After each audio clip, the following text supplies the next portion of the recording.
All right, part two. I've run this battery through 2 repair cycles. That means desulfating, and I charged it after each one. So the NoCo Genius 10 now tells me the battery's fully charged. I put my voltmeter on it. Voila, I got 13 volts. Great. The problem is you can have voltage in a battery, but you got no umph. You got no amperage, no cranking amps. That's the final test. That's what's handy about one of these digital battery test meters. You can set pull off here your cranking amps. This one's 650 at cold or 810 above 32. You just set that in the menu, CCA, and then you just hit OK, and it'll do a battery test right now. And then it's going to give you the bad news, which it does for me. It's only coming up 327 cranking amps.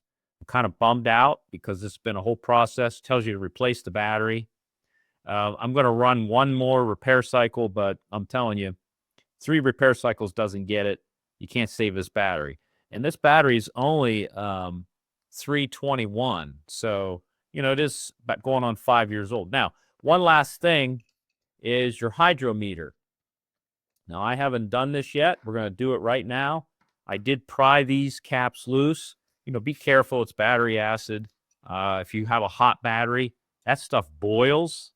So I've kind of did this ahead of time because there's heat coming out of here.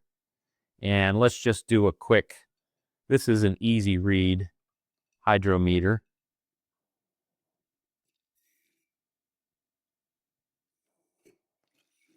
I'm going to fill that up. And it tells me right here, because you could do this right off the bat, but if you've charged your battery and you check this, it's telling me I've got a 1,150, which is low to fair in terms of the battery acid. So that right there, it's clean, but it just ain't holding nothing. It's got no pizzazz. So this battery's toast. What I'm going to do, though, next, just because this is a learning process, and that's just one, but I'm not going to test the rest of them if one's that bad. I'm going to go ahead and set up, and I'm going to empty out all this battery acid. I'm going to clean the plates with Epsom salt, or you could even use Coca-Cola a couple times. And even though it's showing that it's clean, you want to get all this dirt out of this battery. So it's a lot of work, but this is just a process I'm doing for this video. I've got numerous batteries out there. I am bummed out that I was not able to repair this battery.